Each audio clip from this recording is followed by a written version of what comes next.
এই কিশোর, কিশোর শোন। চলে গেল। পাগল ছেলে একটা।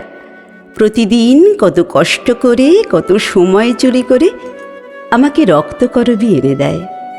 কতবার করে বললুম আমাকে জায়গাটা চিনিয়ে দে, দিলে না। বলে ওই গাছটা নাকি ওর একটা গোপন কথার মতো। বলে এই সত্যটি কর নন্দিনী, রোজ আমার হাত থেকে ফুল নেবি। কতদিন মনে মনে ভাবি একদিন তোর জন্য প্রাণ দেব নন্দিনী, বলেই ছুট। একদম কথা শোনে না। এই একটু সামলে চলিস। আর আছেন এই অধ্যাপক। আমাকে দেখে ওনার কেন যে এত বিস্ময় আমি বুঝি না। উনি বলেন সকালবেলা ফুলের বনে যে আলো আসে তাতে নাকি কোনো বিস্ময় নেই, কিন্তু পাকা দেওয়ালের ফাটল দিয়ে যে আলো আসে সেটা অন্য কথা। আমি নাকি আমাদের এই যক্ষপুরীতে সেই আচমকা আলো। আমি নাকি অসময়ের আকাশে সন্ধ্যা তারাটি।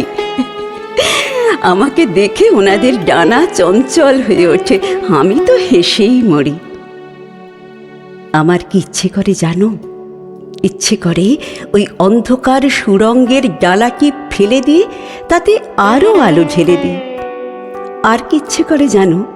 ইচ্ছে করে ওই বিশ্রী জালটাকে ছিঁড়ে ফেলে আর ওই মানুষটাকে উদ্ধার করে নিয়ে আসি।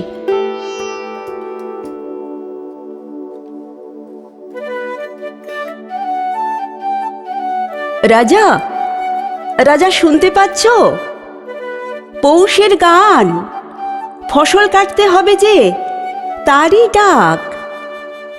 আচ্ছা রাজা, একটা কথা বলো তো, তোমার ওই সোনার পিণ্ড কি তোমার হাতের আশ্চর্য স্পর্শে সাড়া দিতে পারে যেমন সাড়া দেয় ধানের ক্ষেত?